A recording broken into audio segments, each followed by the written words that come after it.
Salam, selamat tahun baru untuk saudara sekalian. Senang sekali bisa kembali menjumpai saudara dalam acara Light of Revival, renungan firman Tuhan yang akan memberkati kita sepanjang hari ini. Bersama saya, Sony Mesak, mari kita melihat ayat kita, Yakobus 5 ayat 16 bagian C. Doa orang yang benar, bila dengan yakin didoakan, sangat besar kuasanya.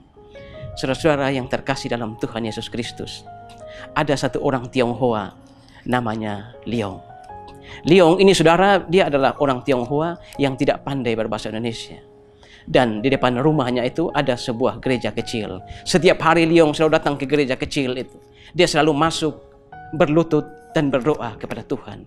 Tapi saudara, karena Leong ini orang Tionghoa dan dia tidak pandai berbahasa Indonesia, maka tiap kali dia datang di gereja itu, dia berlutut dan dia berdoa, maka yang keluar dari mulutnya itu hanya satu kalimat singkat, Tuhan ini oi. Demikianlah saudara-saudara, berhari-hari, berbulan-bulan, bertahun-tahun Leong selalu seperti itu. Setiap hari dia selalu datang ke gereja, dia masuk ke gereja, berlutut dan berdoa. Yang keluar dari mulutnya itu selalu kalimat yang sama. Walaupun dari dalam hatinya ada begitu banyak permohonan, ada begitu banyak permintaan yang ingin dia sampaikan kepada Tuhan. Dan saudara-saudara, satu hari Leong ini mengalami kecelakaan. Dia ditabrak bis. Leong sekarat, harapan hidupnya tipis. Tapi saudara, kira-kira 1 minggu setelah dia dirawat di rumah sakit itu, tiba-tiba di satu pagi, Leong ini bangun dengan satu kesegaran yang luar biasa. Dia bangun dengan kesehatan yang baru. Dia cabut infus, cabut O2 semua. Perawat-perawat, tenaga medis dan dokter, mereka lalu keheranan. Bagaimana mungkin orang yang hampir mati ini tiba-tiba dia bisa sembuh secara mendadak. Mereka lalu bertanya pada Leong, apa yang terjadi? Leong lalu cerita, tadi malam ketika dia tidur, dia bermimpi Tuhan Yesus datang. Tuhan Yesus datang lalu berdiri di samping tempat tidurnya. Tuhan tidak banyak bicara. Tuhan hanya menyampaikan satu kalimat singkat, Leong ini oi, dan dia sembuh. Saudara-saudara, betapa indahnya hidup kita ini kalau tiap hari saya dan saudara mau datang pada Tuhan dan mengatakan pada Tuhan, Tuhan ini aku, Tuhan ini keluarga kami. Saudara-saudara, doa adalah nafas orang percaya. Doa adalah satu sarana kita berbicara, bergaul akrab dengan Tuhan, bergaul intim dengan Tuhan. Allah sebagai Bapa kita, kita sebagai orang percaya. Maka ketika sesuatu yang ingin kita utarakan kepada Tuhan, seharusnya lewat doa. Karena itu saudara, dalam hidup ini, apapun yang kita alami, setiap saat kita harus datang kepada Tuhan dalam doa. Memohon kepada dia, berbicara kepada dia secara intim. Kita sebagai anak, dia sebagai bapa, memohon sesuatu, mengucap syukur untuk sesuatu.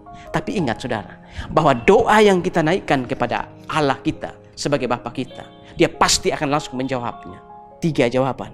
Yang pertama adalah dia langsung mengabulkan atau ya. Yang kedua, tunggu. Dan yang ketiga, tidak. Jadi setiap kali kita datang kepada Tuhan dan berdoa, Tuhan pasti akan menjawabnya. Ingat saudara, menjawab tidak sama dengan mengabulkan. Dia bisa menjawab dengan ya, tunggu, atau tidak. Bapa yang baik, dia tidak akan memberikan hal yang buruk kepada anak-anaknya. Kadang-kadang saudara, ketika kita meminta sesuatu, kita mengira bahwa yang kita meminta itu baik. Tapi Allah mengetahui bahwa itu tidak baik, makanya tidak diberikan. Kadang-kadang yang kita minta, kita kira kita meminta roti, padahal yang kita minta adalah batu. Maka saudara, ketika doa kita belum dikabulkan, bersabar. Seperti yang saya katakan tadi, 3 jawaban doa. Ya, dikabulkan, sabar, atau yang ketiga, tidak. Saudara, apakah di tahun yang lama, saudara juga sering bergaul akrab dengan Tuhan, sering datang kepada Tuhan dalam doa? Ataukah saudara jarang datang kepada Tuhan? Jarang berdoa kepada Tuhan, jarang bergaul dengan Tuhan, jarang berbicara dengan Tuhan. Biarlah pagi hari ini firman Tuhan kembali mengajarkan kita, mendidik kita, menegur kita. Kalau selama ini kita jarang berdoa, biarlah di tahun yang baru ini kita kembali datang pada Tuhan dalam doa. Datang dengan permohonan-permohonan kita kepada Dia. Datang kepada Tuhan setiap hari dalam doa kepada Dia. Karena doa orang benar bila dengan yakin didoakan, maka sangat besar kuasanya. Doa bisa mengubah segala sesuatu. Tuhan memberkati kita semua. Amin. Mari kita berdoa. Tuhan, terima kasih untuk firman-Mu pagi hari ini. Firman-Mu yang mengajarkan kepada kami pagi hari ini bagaimana kami harus selalu datang kepada Tuhan dalam doa. Karena doa adalah sarana bagi orang percaya untuk berbicara dengan Tuhan, bergaul karib dengan Tuhan, bergaul intim dengan Tuhan, dan selalu datang untuk memohon sesuatu kepada Tuhan. Dan biarlah dengan firman pagi ini kami sadar bahwa jawaban doa ada 3. Kami percaya bahwa Tuhan langsung menjawab. Tuhan bisa menjawab dengan ya, mengabulkan, tidak, atau tunggu dulu. Tetapi walaupun Tuhan menjawab tidak sekalipun, Tuhan akan selalu memberikan kekuatan untuk kami untuk menghadapi kehidupan ini. Terima kasih Tuhan Yesus. Amin. Saudara, mari jadikan firman Tuhan sebagai pelita dan terang di sepanjang jalan hidup kita. Selamat tahun baru untuk kita semua.